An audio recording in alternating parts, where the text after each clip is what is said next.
All right, welcome everyone. Welcome to our expert workshop for the month. I'm so excited to have Tammy Chow. I feel like I manifested coming across your Instagram, and everything that you share is just so absorbable, approachable, and like exactly what we've been feeling called to move through in the collective. So I'm so excited to have you here. Tammy is a trauma healing and soul alignment coach, and she's really going to share her expertise around somatic work and the nervous system and how that ties back to abundance, manifesting. I think she's going to share a little bit about her journey too. So yeah, I'm going to hand it over to you, Tammy. And as always, if you guys have questions, if things resonate with you, throw it in the chat. We love to have the convo going. But yeah, Tammy, take it away. Cool. Hey, everyone. Thank you guys so much. I'm so excited. I wanted to start off by maybe doing a little bit of a grounding practice if you feel like it. And so we're going to stand up, maybe find a space.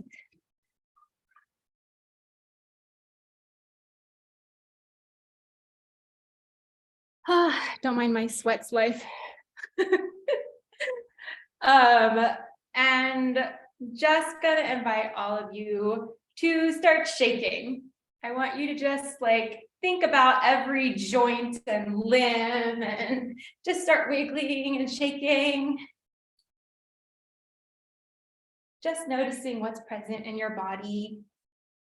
You can jump around.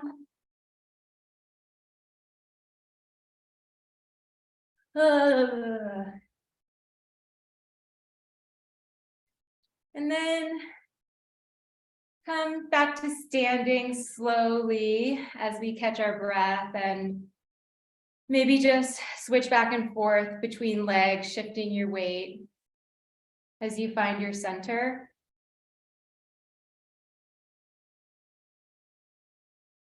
And I just want you to imagine growing roots from your body through your feet into the earth. Just imagining these roots growing deeper and deeper into the soil. Notice what sensations are present. Maybe you feel a settling in your chest or your belly. Moving up and sensing your trunk, that solid core, and just really feeling that strength. Noticing maybe your back pulls up straighter. And imagine the branches that are growing out of your trunk to the sky, and the leaves growing out of it that give life. Again, noticing what sensations are present. Maybe you feel some energy moving up your chest and your throat, some expansion. Feeling this upward energy as well as that groundedness in your roots still firmly in the ground.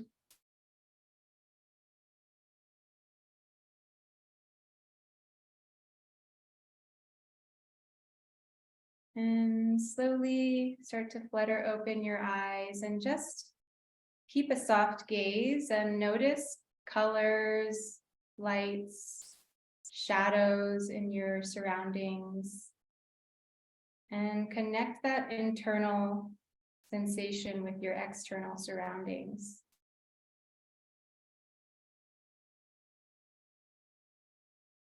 And just checking in and notice maybe there's a deeper breath now, deeper sense of being here.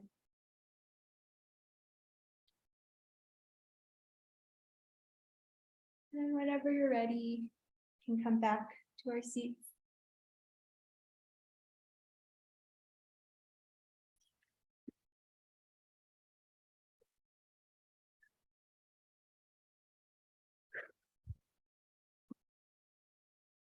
Hello. Just maybe you want to pop in like a word or two in the chat to see how you're feeling.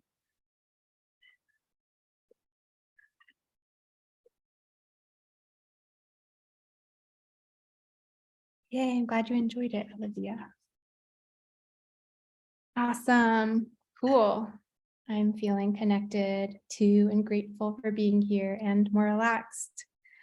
So I wanted to start out by giving a little intro and talking a little bit about my story and how I was led here. So I grew up in a very tumultuous first generation immigrant family.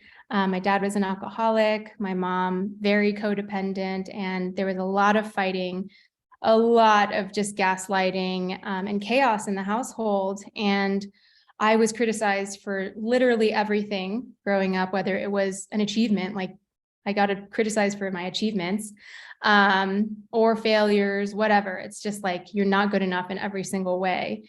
And I'm somebody with a very sensitive nervous system. So all of those messages were really hard for me.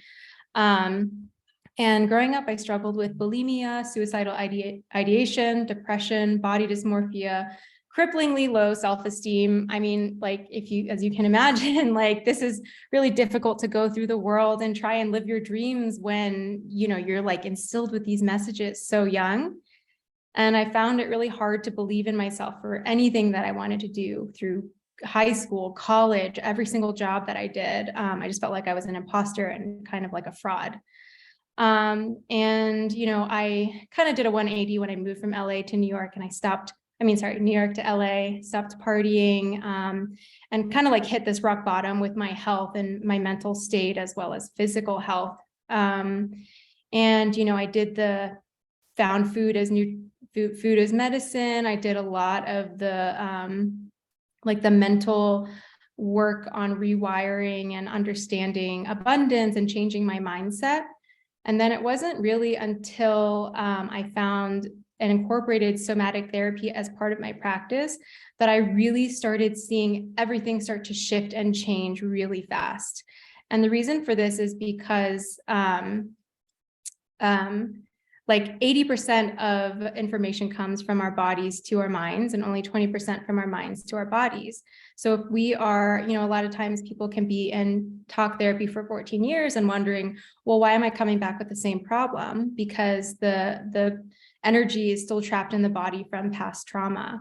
And so when I finally learned how to regulate my nervous system and do somatic therapy, that's when I was able to make huge changes in my life. Like over the past 2 years, I've switched careers from being, the switch careers was like a long kind of thing, but really in the past 2 years, I've really stepped into my role now as a trauma coach and what I'm passionate about. I've always wanted to be in the healing space for like 9 years. And I always had these like crippling beliefs of like, I'm not good enough, like I'm a fraud, that were holding me back. But, in the past 2 years from my somatic work, I was able to finally end my burnt out career as a fashion designer and now show up as a trauma coach, as the healer that I am. I ended a 6-year long-term relationship who was somebody I thought I was going to marry. But my needs weren't being met in very big ways. And I was able to kind of like finally move through that codependent behavior that was passed down through the mother line to be able to make the best decision for myself. And then also recently I followed my intuition to Santa Fe because I do ceramics and I was getting these hints of like visiting Santa Fe. So I just went there on a whim. And then I was like, I don't know why, I need to be here. So I just moved here. I got my dream home and I've like found my people. I found this community that I've been calling in for the past 5 years. Everybody here is a healer and an artist. And I've made more friends here in 3 months than I have living in New York and LA for 15 years combined. And so it was really learning to regulate my nervous system, which allowed me to start making decisions based on my intuition and continuing to develop that trust muscle that led me to finding alignment in like every part of my life now. Because in the past, I was like just operating on all of my trauma responses. And so let's talk about why it's important to incorporate the somatic practices into our process. If our bodies are habitually reacting to threat from past situations, it's sending signals to our mind that we are constantly in danger. And sensations like what we did in the beginning, where I was like, oh, is there expansion, settling, cold, warm? that happens in our bodies. That happens in our bodies before our minds can even make sense of if there's threat in front of us or not. So our bodies are like that, those sensations are ruled by the reptilian part of the brain. That's like automatic. And so like if our bodies are sensing threat and we're like habitually holding or retracting, that creates feelings in our bodies that when we don't have the somatic awareness, we make up stories about what these feelings mean. Like, I'm not good enough, I'm not deserving, and like, so those feelings become thoughts. And as we all know, our manifestations are, they come from our thoughts. And so if our thoughts are like, I'm not safe, I'm not okay, I'm not deserving, then it's kind of like repelling whatever it is that we are calling into our lives. And also when we are manifesting things, that's usually when we're calling in big change into our life, whether it's new relationships, a new job, a big move, more money. Those are all changes. And change to the body is uncomfortable. Change is unsafe because our body craves familiarity. And so then that's why sometimes, we could stay in the same relationship for too long, or we might continue seeking out the similar types of partners who might be emotionally unavailable. We might stay in an unfulfilling job for too long and not like take the leap. And also, we always hear all the time in the spiritual manifestation world that we need to learn how to surrender and trust the universe, right? But sometimes surrendering is physically impossible if our body has habitual holding patterns based on past trauma that keeps us living in a state of fight or flight. So sometimes that feels like a little bit gaslighty when we're like, just surrender. But it's like physically, my 3D body is like holding because of sexual trauma, generational trauma, like all of this stuff, all of the messages that our young selves took on very young. And so then we're not in a place of full surrender. And then it's like kind of hard to be fully in a place of receiving and allowing our manifestations to come towards us. And so when we learn to regulate our nervous systems, that helps us learn to be with all of this change and to not self-sabotage and to learn to trust the process. So the language of the body is through the felt sense. And I'm just curious if anybody's heard of the felt sense.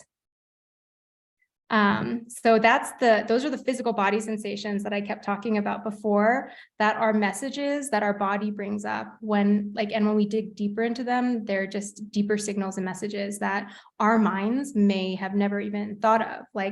And when we learn to listen to the language of the body through the 5 channels of knowing, we start to get memories and signals and understandings from that 80% of messages, right, that we would have otherwise never thought about. And so I'm going to share my screen.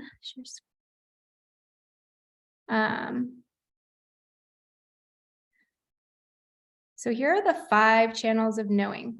And they are, in short, called SIBAM: sensations, images, behavior, which is can also be known as movement, affect, which is a fancy term for emotions, and meaning. Our minds are making meaning all the time. So here's an example of sensations are what we did before, where it's like hot, cold, expansion, settling, tingly, spiky, it could be whatever way you want to describe it, whether it's explosive, windy. It's it doesn't really, there's no right or wrong way to describe it, but it's really all about the internal physical sensations of what you're feeling. And emotion and images, for example, if maybe a client was like, oh, the sensation in my chest is heat. And I'd be like, okay, well, can you describe what that looks like in an image? And to get really clear on it, they might be like, oh, it feels like there's a volcano in my chest about to explode. And that gives that one word, heat, a lot more, description, because then there's pressure also, and there's something about to burst. And then behavior, I might ask somebody like, well, how does your body move when you think about this and feel the sensation? And they're like, I just feel like my whole body tenses up. And so that's an example of a movement.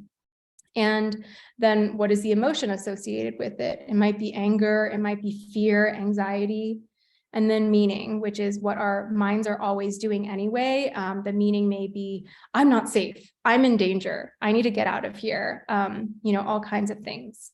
So I wanted to maybe do a demo with somebody to start to like understand SciBAM and how we can use it in terms of sharpening our body's like internal sensor for like sharpening our intuition and also like the things that we don't want to attract into our lives.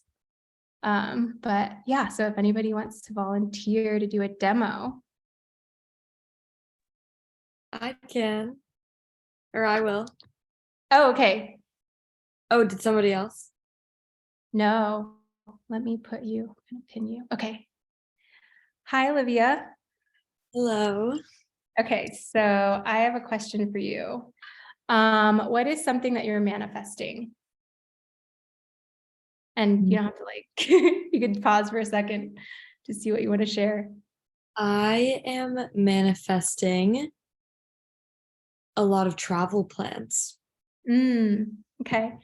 So And this spring and summer sorry. travel. Oh, I was just saying spring break and summer. I'm a college student. Amazing. Okay. So imagine that you already have that by saying like, I'm so grateful that I have all these travel plans in spring and summer. Should I say it out loud? Yeah.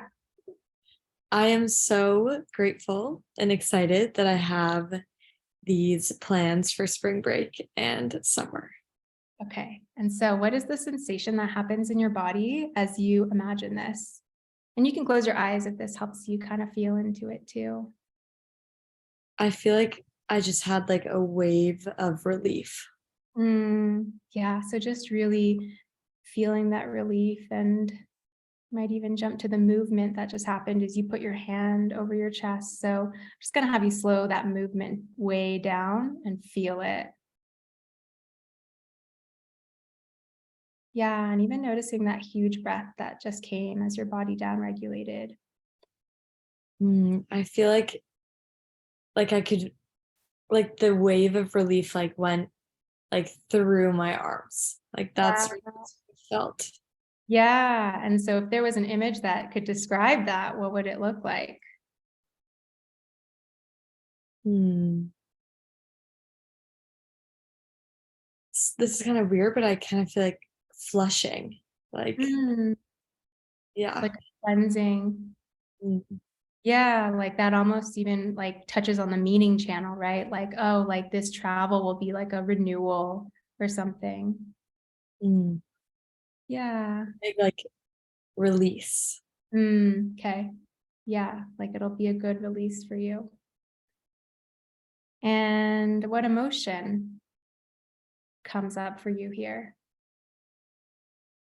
I feel just very calm. Yeah. So, yeah.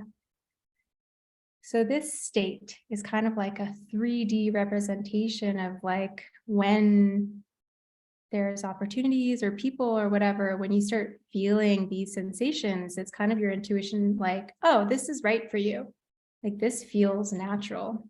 And that's kind of how you start sensing with your body, like through all of these channels.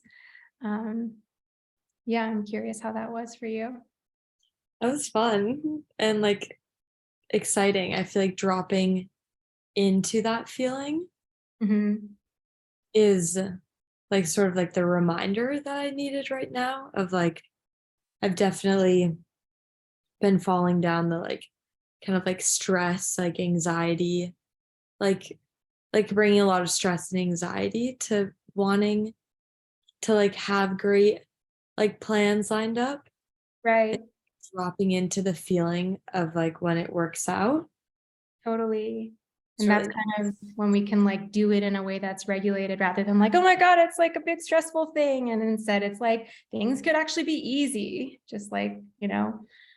And so there's a second part to this exercise too. I'm curious, what is something that you don't like that much? Not something that you hate, but it could be as weird as like artichokes. Let's say final exams. That's been on my mind today. God, that gave me a trauma response. Okay, so now I want you to say, like, with enthusiasm, I love final exams. I love final exams, and I'm laughing because I literally came across a thread of memes on Instagram today that was like, final exam periods is a blessing, like stuff like that. So yeah. And what happens for you as you say, I love final exams? What are the sensations that happen in your body? I'm gonna say it again because I got like thrown out of it. I love final exams. I mean, I just feel like I'm lying. I know, like even your mouth is like grimacing. You're like, but yeah. I feel like it like made the idea of final exams a more lighthearted, just like lighter. Like it was like, I want you to stay with the first instinct that happened where you're like, I feel like I'm lying. And because like the purpose of this exercise is to get very clear on what it feels like when we're lying to ourselves. Okay. Like sensing. So it's like, oh, when you're like, I love final exams, like, is there somewhere in your body that kind of like clenched or like, I mean, I'm holding my hands like this. yeah, exactly. Okay, cool. So that's like a behavior. It's like, oh, already. And the sensation, like, is it kind of like tight or like, yeah, just like it just felt wrong. yeah. I'm just curious, like in your chest and your belly, just noticing the breath even. My toes are also clenched. Yeah. My toes are just like, no. Right. Okay. So just like feeling that no. And yeah, I'm curious what image comes to mind to describe this sensation. Could be really weird, whatever comes up.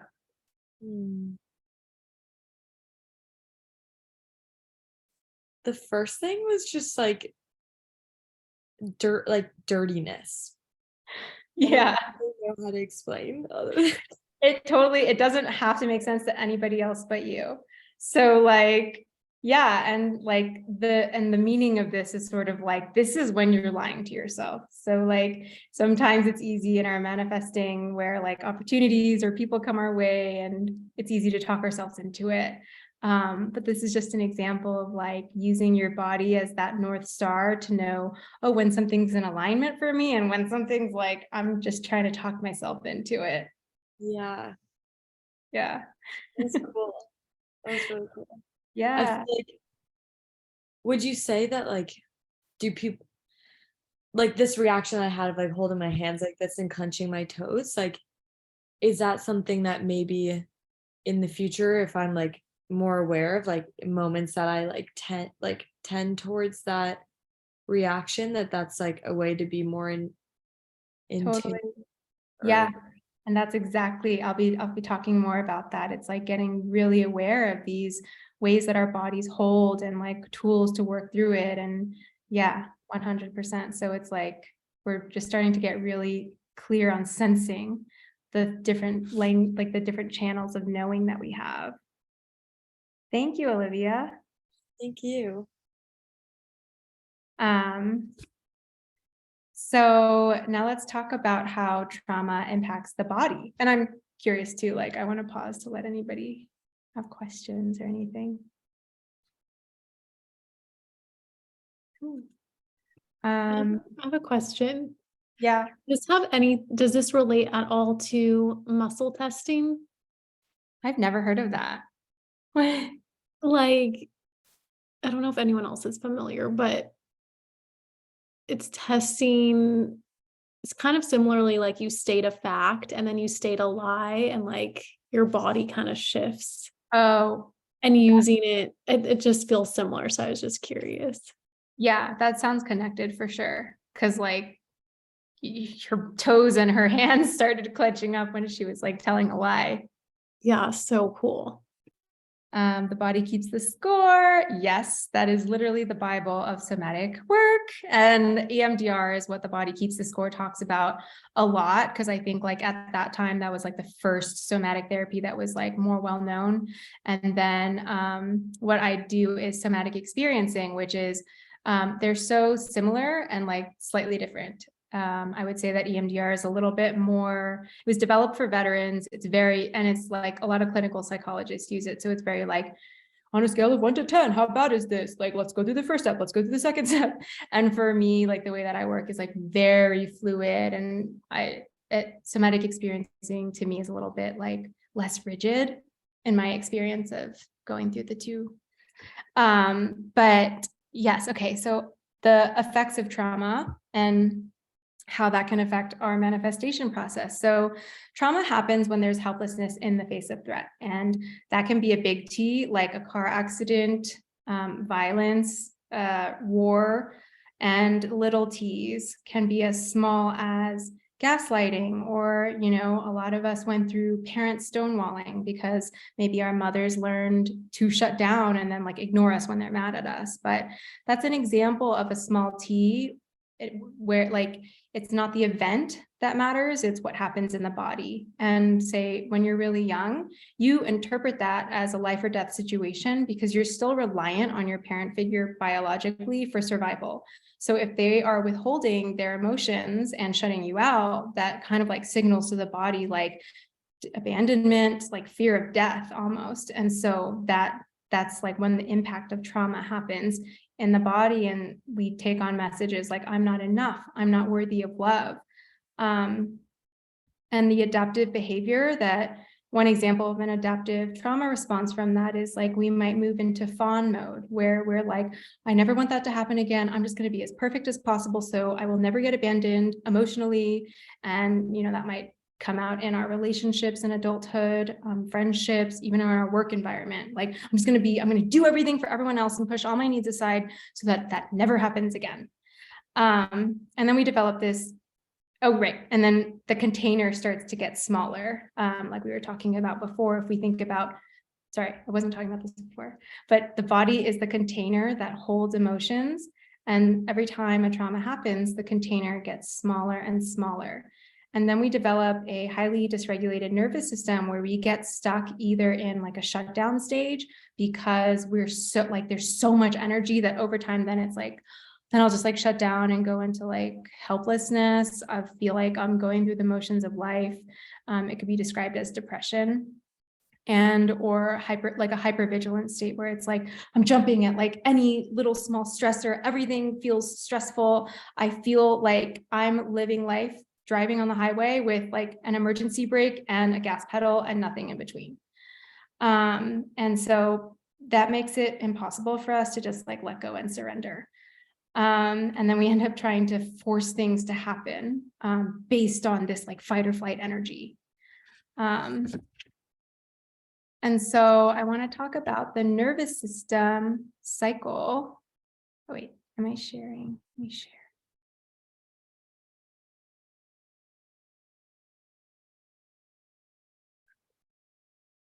So here is the activation chart. Down here is when we're in ventral vagal, this green part. Can you guys see it okay? And that's when we're socially engaged, we're creative, we're inspired, we're curious, we're open. And this is that place where I feel like intuition is, there's like space made for our intuition to come through, for our higher selves to kind of lead us. And then when we move up into the cycle, we get activated, and then we're in fight or flight, sympathetic. And that's when we're fearful, we're angry, irritated, anxious all the time. And I lived like most of my life here. And then what happens, like, for example, in that small T example, say, you know, you're in a heightened state and then your mom decides to ignore you and not talk to you for 2 weeks. I'm talking about a friend, of course, just kidding. you move into the freeze state, because that's when you're like, well, I'm helpless in the face of threat. And so if we think about like a deer in the wild, let's talk about like their nervous systems, right? Say there's a lion that's approaching it from far away, it will move into fight or flight. And then suddenly that lion is like 5 feet away, and it's like it cannot fight back or run away. So it moves into freeze. And the purpose of this freeze is to like for it to kind of keel over and play dead, to signal to this lion that like, I've been dead for a while, you don't want to eat me, I'm rotten goods, you'll get sick. And so then the lion will be like, okay, I don't want to get sick. So it'll like walk away and move on and like find some live prey. And what happens when the deer's body starts to sense that it's in a state of safety and that there's no danger around? A deer's nervous system will have its body start twitching its muscles and legs and like shaking like rapidly for all of that excess adrenaline and cortisol that was built up in the fight or flight stage to be expelled from the body. And then it kind of shakes it out, and then it just like deactivates and moves back into this ventral vagal deactivated state. And it's cool because our bodies actually have the same capacity, but the way that we're different from mammals is that we have like a prefrontal cortex part of our brain that cares about the way people think about us, that cares about appeasing our parents, you know, for being the good girl. And so what happens when we get those messages is we just get stuck in freeze. And many of us didn't have parents that knew about nervous system regulation. And they often probably told us to stop crying and probably taught us that anger was a bad emotion. But these are just primal emotions that are super important to honor, because they just come up to tell us when there's something wrong so that we know how to establish our boundaries and protect ourselves. And so what happens is we get stuck in this freeze state, and then the body for the rest of like and going into adulthood is constantly seeking out similar partners, situations, jobs that repeat the cycle, get stuck in freeze because it's trying to complete the cycle and come back down and finish what didn't get to happen. But because we don't know the tools, we may just be repeating the same things, like going back into the same toxic relationships, you know, like attracting the same type of people that drain us. Yeah, and I think that's, yeah. And so what I've found with trauma healing work is as we learn to deactivate, we make space for this ventral vagal state more and more so that we're able to allow intuition to take the lead instead of, you know, these voices of like, I need to do this. I have to get this done. Like, I need to please this person. And then, you know, when we're in that, when we can lead with our intuition, that's when we start making decisions for our own alignment. Stop share. Does anybody have any questions on that? So this phase will keep happening until you deactivate.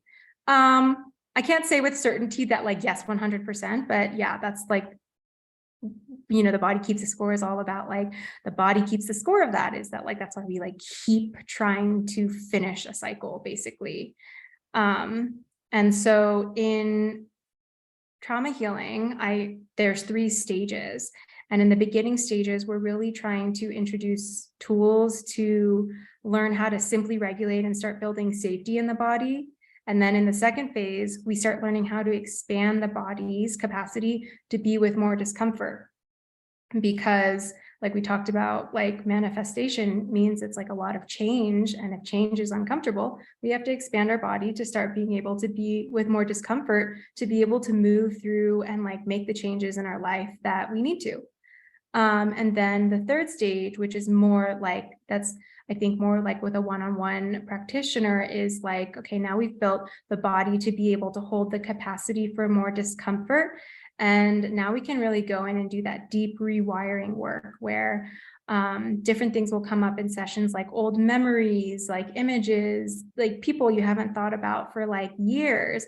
And it's like, wow, what is the significance of that? Even ancestors. And we can like slow that down, and through all those channels start to piece together like what happened and introduce resources that weren't there at the time to be able to allow the body to release that survival energy. and rewrite the story of everything that got picked up in that moment. But let's start with the first phase, which is building safety. And so here are just some exercises that are really simple that we can do to start learning how to regulate our nervous system. So I kind of did this in the beginning of class where everybody just start softening your gaze. And I want you to just notice like objects around your room without judgment, like really observing the texture, colors, lights, shadows. And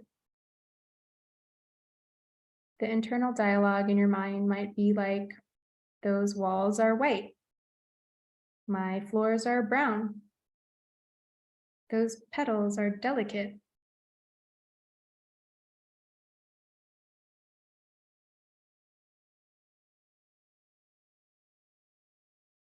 And as you do this, I want you to become aware of your internal sensations again, and just notice what happens as you orient to your space.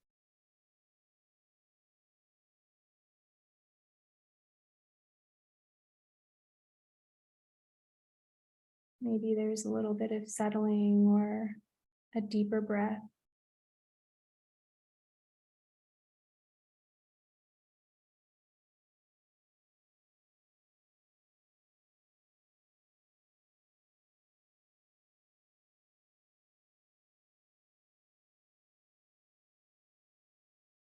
Just getting really curious about the chest and the belly.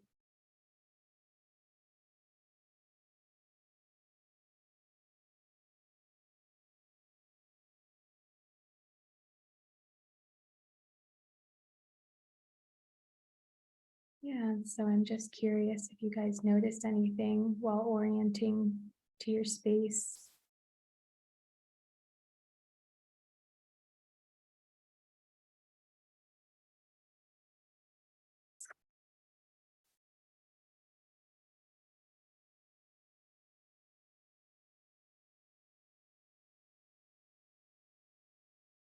Kind of like heavier in a pleasant or an unpleasant way. Yeah, sinking, settling feeling. Yeah, my breath got slower. So this is us using our eyes and orienting to our space to signal to our brain, like I'm in the here and now. And because most of the time we're kind of like running through life with this like 100-point checklist, and our body and nervous system is in fight or flight. It's firing off like that cortisol and adrenaline to just keep us going, going, going. And it's like when we start noticing, like Olivia said, like the constrictions, and it's like if we keep plowing through that, we're gonna hit like a dead end, and we're gonna like shut down. And also like just being in that state isn't allowing for intuition and flow and surrender. So it's like, oh, when I'm noticing like, okay, I'm really activated, let me just take a moment to like orient. And then that internal like noticing of like, oh, there's that breath. Then it's like, okay, cool. Now I can like continue. Another exercise when we're starting to feel like really anxious or overwhelmed is we take our right hand and put it under our left armpit. And then we take the other hand and we'll put it on this shoulder. And so this is a way, it's like when we're in a really heightened state of like sensing the container of the body again. It's like, oh, wow, these emotions are contained. They're not bigger than me. They're in my body. Like you can even squeeze your arm and just like really notice the sensations in your body as you do this.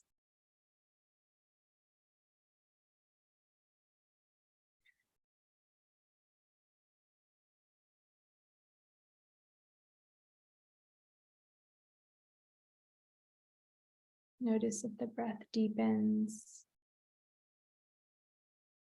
Maybe there's a feeling of safety.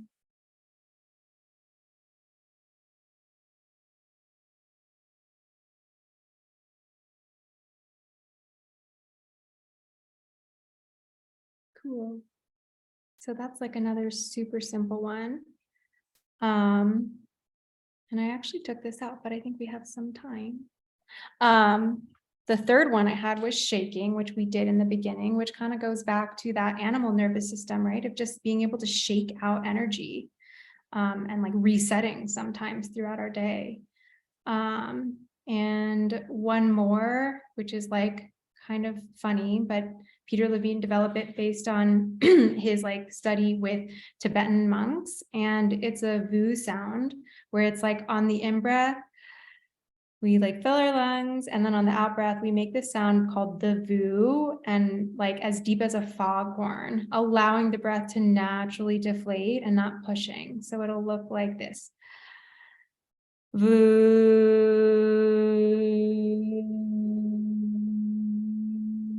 Like all the way out. And what that does is it stimulates the vagus nerve, and it stimulates it going from sympathetic into parasympathetic. So that starts to activate and kind of tone the vagus nerve, which may have been stuck in the sympathetic arousal for quite some time. So you guys, if you want to do that on mute and just notice how that feels.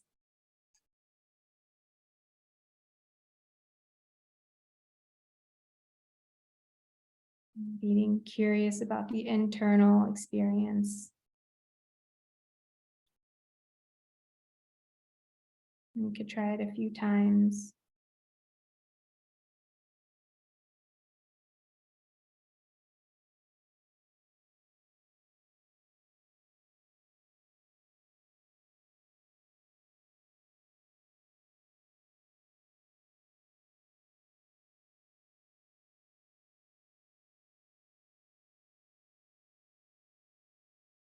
And just see what you notice with this exercise as well.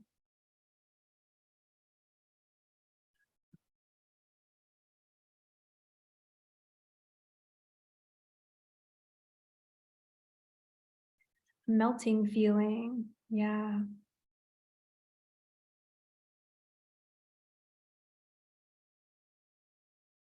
Yeah, I often get like heightened anxiety here, and it just feels like a balloon is like blowing up, and like exercises like this help me kind of get back into my body and register with my brain that like I'm not in fight or flight. I'm not about to be eaten by a lion because I'm about to jump on a Zoom call. Cool. So let's go into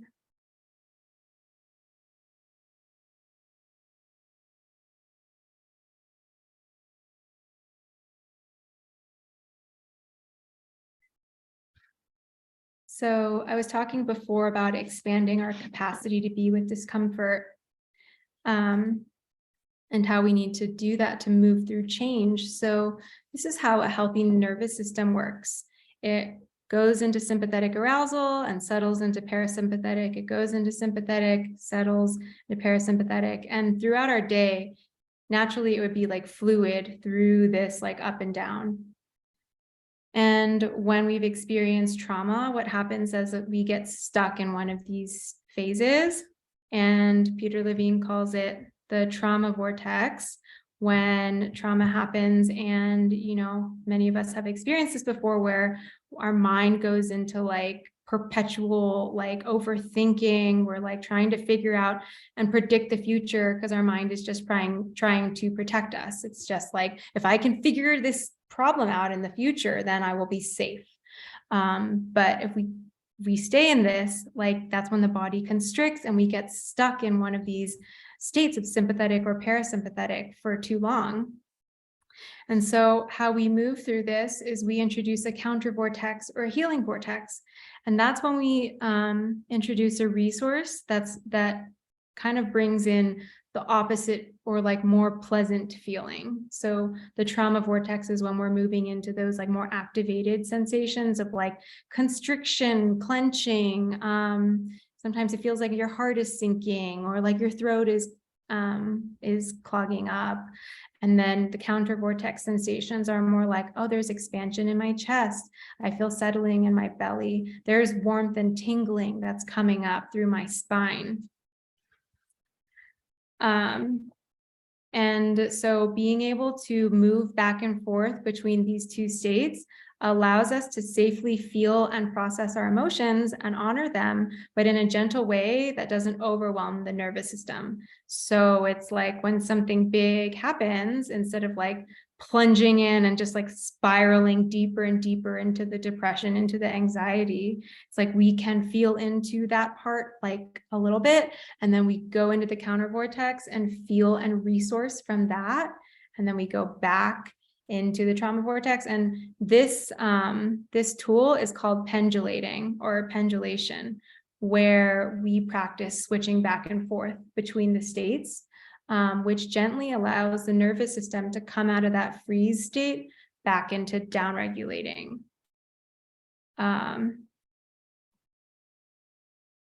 So I want to do another demo to see, yeah, who wants to jump on and do a demo.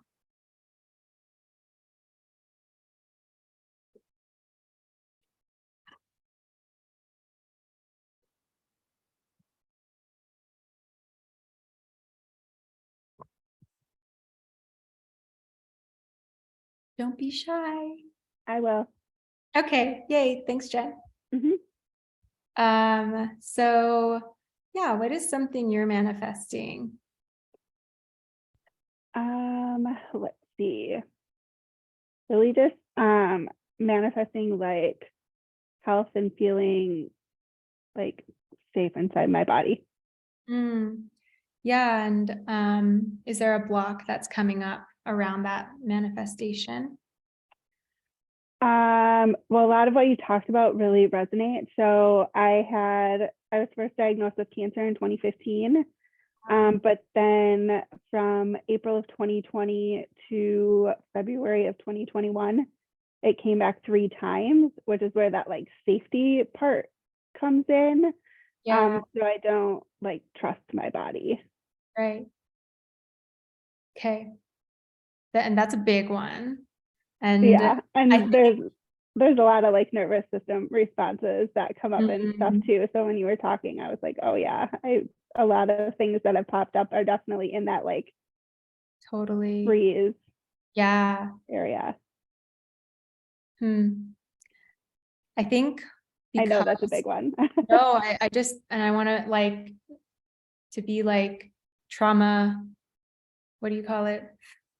Alert, aware. Like say like normally with like something really big, it's like we want to build that safety with those exercises and increase the capacity before we would like do something like this, especially that's like visible, like, you know, because like you have viewers right now, so I don't want to do something that's like that delicate, because sometimes it like when it's that big, it can be easy to like get sucked into the trauma vortex and not even be able to act like be with the counter vortex without like a little bit more practice.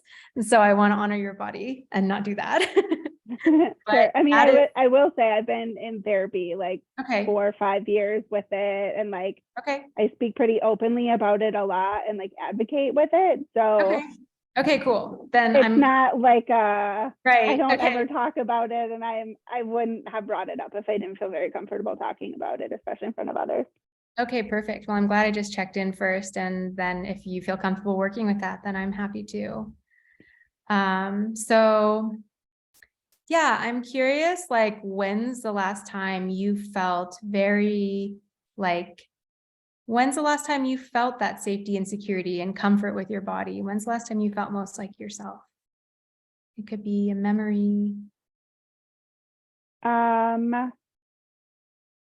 don't know like an exact, I know roughly when it was. So I was living in Chicago when I was diagnosed, and I had like this moment. So I live in Minnesota now, and I moved from Minnesota to Chicago after graduating college. And I just had like this moment. I was standing up on the like platform for the L train and just felt like this is where I'm supposed to be. Like things are really in alignment. Like I'm in a job that foot in the door, like this is the city I wanted to live in. I'm pursuing the career that I've been working so hard to get to, and just feeling like I was right there, and everything just I don't know, it was like the breeze from like the air and everything. It was just, I was very like in the moment, and I was like, yes, this is it. And it's a very real like memory to me. And it was probably about, I would say, like a year before I was diagnosed. Yeah. So even as you're talking about that, like that's such a descriptive, beautiful memory. Like, what are the sensations that are happening in your body when you remember that, even if you wanted to close your eyes and kind of really feel into it? It's interesting. I just kind of felt like lighter, but like I smile when I talk about it because it was such Yeah. a lighter period, and like my hands almost kind of feel tingly is the sensation that came up. Yeah. And you kind of went like that. So let's like slow that down, slow that motion down. And I just want you to feel all of the sensations of this. And just continue to track what expands, what else is present as you do this.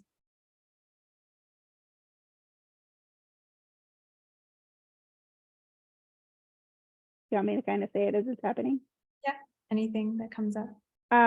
Like my fingers, like especially the higher I get, it's like more tingly feeling, and it's almost kind of like if you put one of those like icy hot or something on, where you kind of get that like weird tingling, and it's not hot or cold, it's almost like both. Yeah. Is it a pleasant or like unpleasant or neutral sensation? It's just, it's cool, like it's definitely it feels like energy movement, I guess is how I would say it. Like it's, I would Yeah. say more neutral, but like it's a very cool feeling, so it would be more positive than negative. Okay, cool.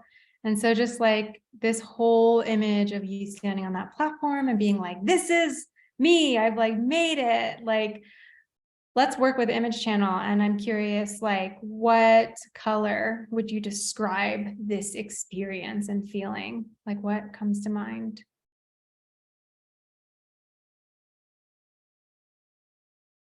I feel just like a light blue, like a cornflower blue kind of. Okay, cool. So I'm just inviting you to just see that cornflower blue for a moment and really feel that and notice if there's deeper breaths, expansion, lightness.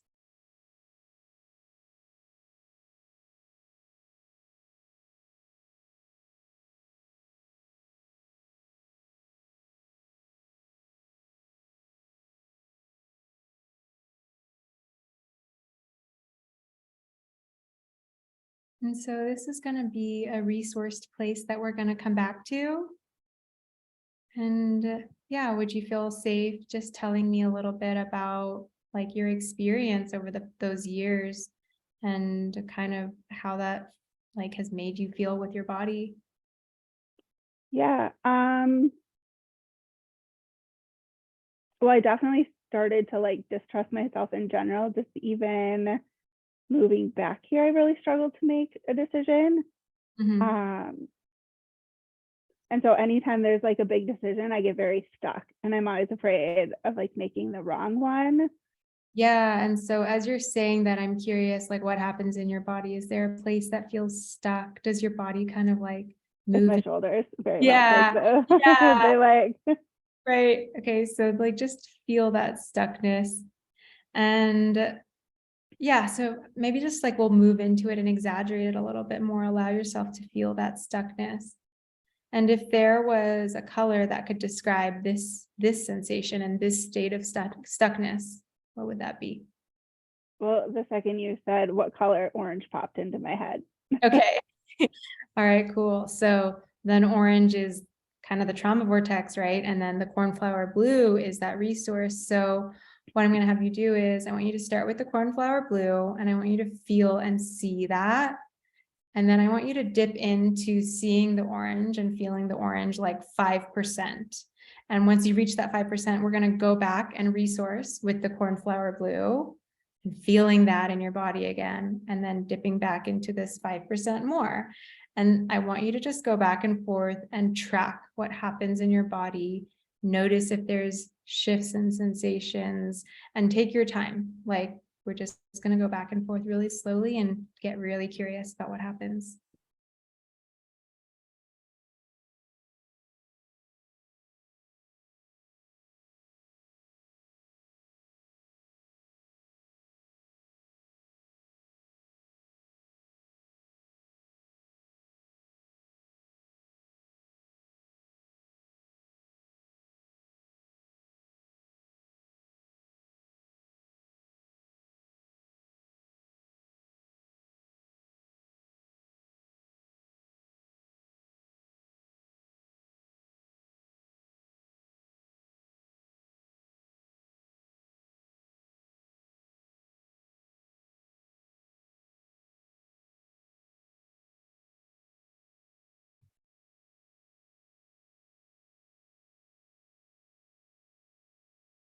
You can notice any images or colors, new sensations. I noticed like when I bring in the orange, it's almost like I hold my breath. Yeah, it's like a contraction. And then my fingers, like you can't see them because they're off the screen, but they start almost kind of like, it's like they're anxious. Yeah. Okay. So even when you move, like, let's exaggerate the blue and the orange. So when you move into the orange, I want you to like bring your shoulders up, kind of move into that, like allow your fingers, and then like allow the release when you go into the blue. So we're just going to continue moving through.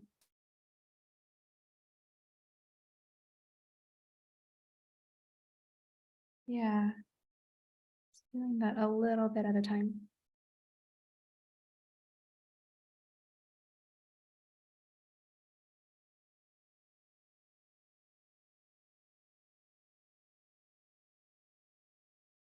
Also to be aware of any emotions that come up.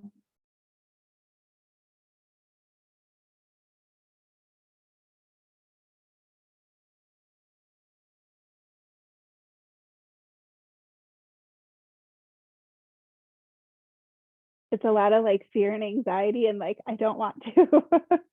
Yeah. Yeah. So maybe we can just like let that part speak and just be like, I don't want to. And like, just notice what happens when you're like, I don't want to. Feel that in your body. Notice what happens next. I like stiffen up when it's like, oh, don't do it. Okay. So kind of like a clench, but not really. It's just like my whole body's kind of like tenses and like rigid and like, oh, do I have to? Right. Okay. And if you don't want to move forward at any time, say the word. But yeah, and so then what happens when you're in that cornflower blue? When I go into the blue, like I can just almost feel like it's almost like relief, like my shoulders drop. It's like relief. And then like I sit up straighter then too. It's like, okay, yeah, more. Yeah. So just continue feeling that then. Allow the sitting up straighter and the expansion.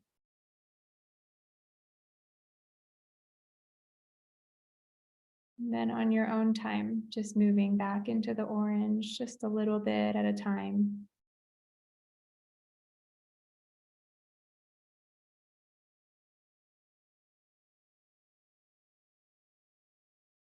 Yeah. Just giving space to this very fearful part of you.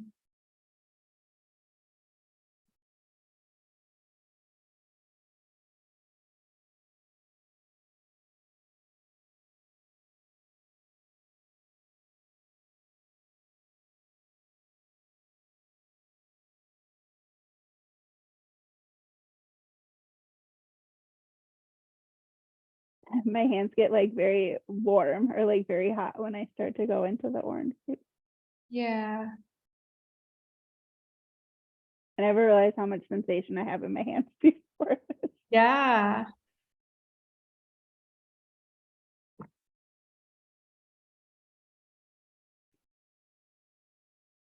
We're just gonna take your time and just notice, notice what happens next.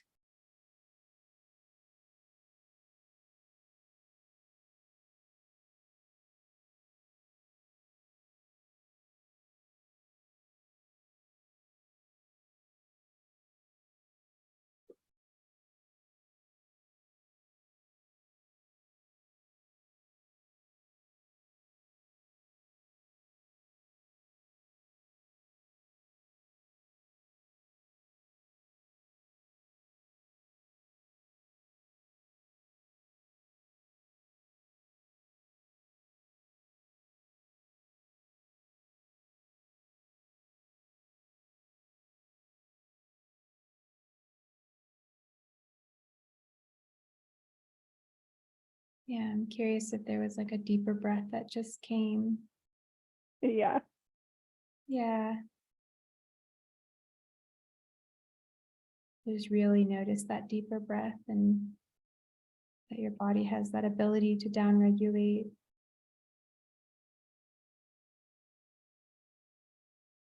anytime I go into the orange, I can feel like that I'm going further into it. Cause like this time, even like Olivia had said earlier, like even my toes were like clenching up.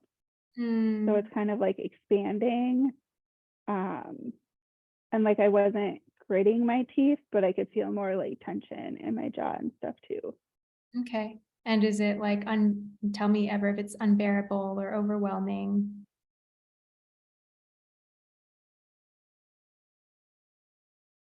The interesting thing is like I had kind of like stomach pains and stuff earlier today, and like all of that's gone. Like, were they present when you were going into the orange, the stomach pains? No, like before the call, like I would say the last, so it's 8:30 here. So I would say starting around like 5 to when I got home at about like 7. So like that 5 to 7, like there was a 2-hour period where my stomach was just kind of like not settled. And I've had a lot of stomach issues. Yeah. I would say especially like in the last year and a half. And I think some of it is my body's reaction, like the more nervous system, but then some of it is like medication and treatment and stuff too. There's like a mix of it. Right.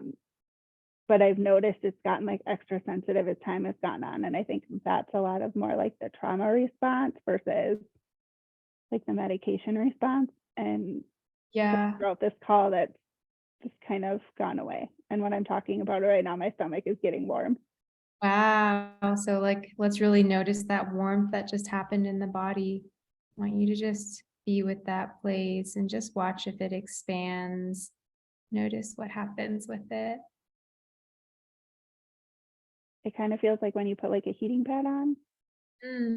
That sounds like a pleasant sensation. Yeah. Yeah. Like So comforting. yeah, when we're like in that state of fight or flight and we feel like we don't have safety in our bodies, like digestion and creativity are the first to go, because if we're trying to save ourselves, we're not making art and we're not trying to digest our food. We are running, right? So that's kind of like explains like, of course, the medication part and then like the digestion part. Like I had a lot of GI issues like throughout my whole life was like GI stuff until I really figured out this part of it.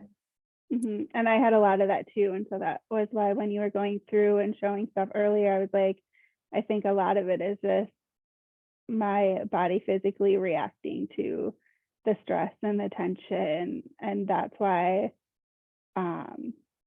like, even though I'm going to the therapy and stuff, I need more than just like the talking it through and like the medical reassurance. It's like I need to figure out how to like fully move through.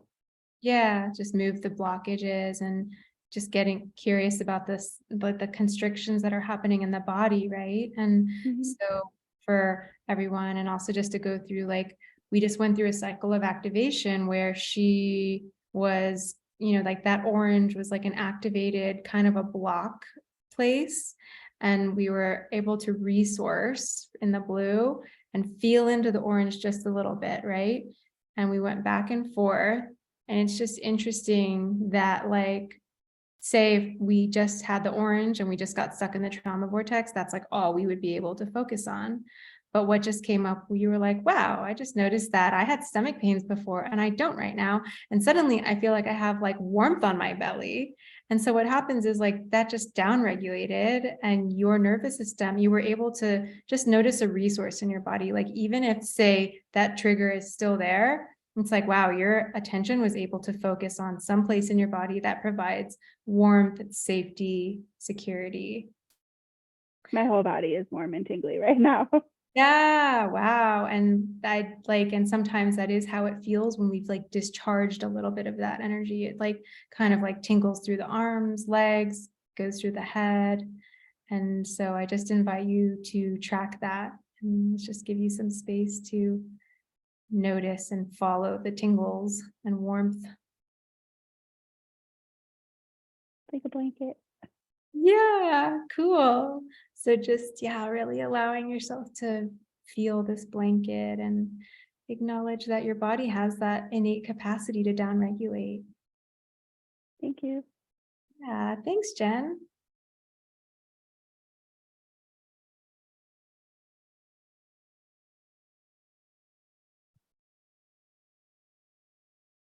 Cool.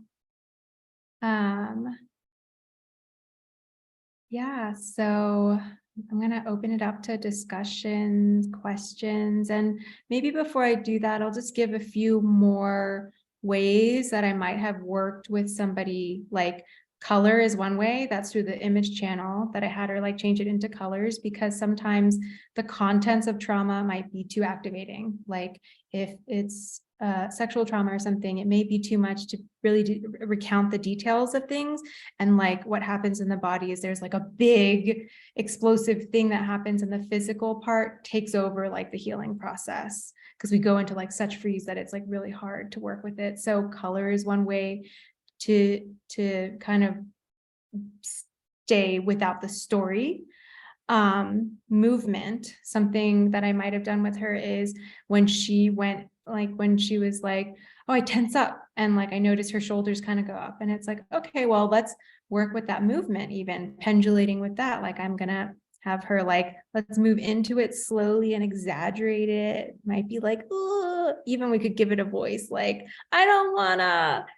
And then the counter vortex of that would be like, and we kind of did this too later on, like letting her release and feel and resourcing from this place, and then moving back and forth with the movement. And the important thing is tracking what happens over time in the body. And a lot of times, you know, and this is the tricky part, I tell, like, don't try and force the down regulation. Don't look for it. You know, it's really about, imagine that you're tending to a young child and holding space for them. And you're not like, you need to down regulate, you need to be calmer, but it's like we're staying with the moment to moment sensations. And what usually happens over time is this big down regulating breath where you're like, whew, like I'm okay. And another one would be like, maybe she sensed like tension in her shoulders and her chest was starting to like feel like a lot of pressure. And then I might be like, okay, cool. We'll just like notice that, draw a boundary around it. And what happens if we just stay or keep our focus on being with the boundary of like, of that tension? And then what if we also notice the parts outside of the boundary? Maybe our arms, our legs. What happens when we bring our awareness to that? And she might notice like, oh, okay, well, it's not as big as I thought, right? Because when we get stuck in the trauma vortex, anxiety, like panic attacks, they get bigger and bigger, and we think we're out of control. But then if we can just bring our awareness to those parts, notice that, you know, that expansion, and then we might be able to go in and feel that anxiety, that tension, 5%, and then go back out and feel into the neutral parts. So that's another way to pendulate. Another thing maybe too is like when we went into the fear of not being safe in her body, I may have been like, well, what's an image that represents that fear? And she might have said something like, I feel like I'm standing on a cliff. First thing that comes to mind, right? And so it's like, okay, cool. So that's the image of what that feels like. And what would be the opposite of that image? And she might be like, oh, I'm in a hammock and I'm like swinging over the ocean. And so there's the resource that we can start with and feel into that before we dip into processing the more difficult ones. And yeah, also important that when we enter the body, we do it in a safe way. We do it in the more positive sensations, because we're starting to build that safety with the body. Like, hey, it's okay to go inside. If we've experienced trauma, many of us dissociate, we live outside of our bodies, we forget everything as like a protective response, because when we were that young, we couldn't deal with the contents of the actual truth. So those are all examples of how to work with pendulating. And yeah, so if you guys have any questions, if you want to chat or share.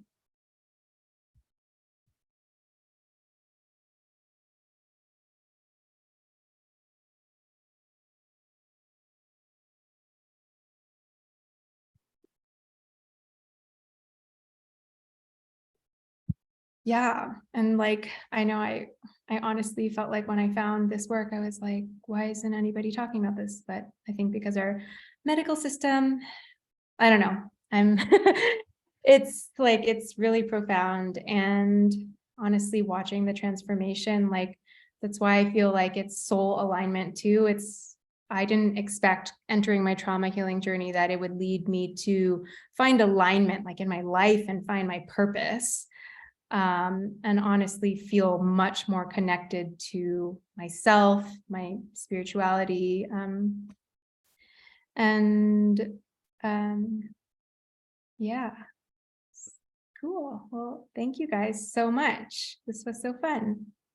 This was incredible. I loved being able to watch and witness. Thank you so much, Olivia and Jen, for Guys, doing that and being so vulnerable. That was really cool to like see that happen live. And yeah, Tammy, that was absolutely amazing. How can people connect with you? What are your offers? We want to know everything. you can find my Instagram and TikTok. I'm at Somatic Spirit. So I'll just put it in my handle. And my website is www.somatic-spirit.com.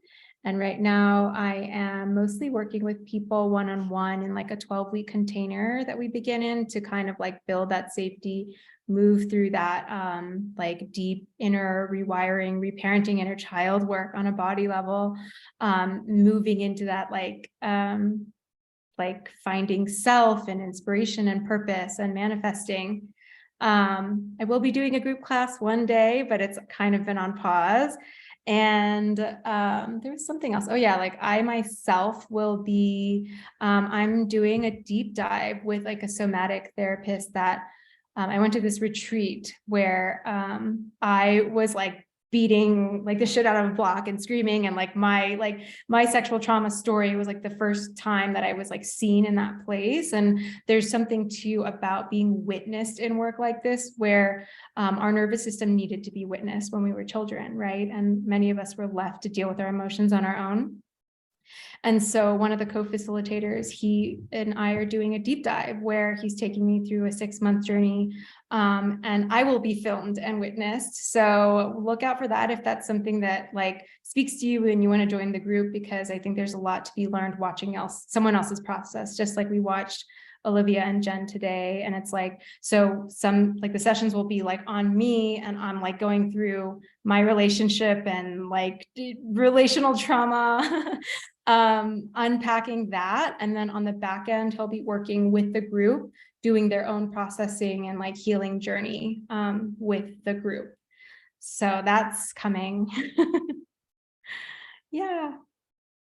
Wow, amazing. Thank you so much for being with us tonight and sharing your gifts. This was so powerful.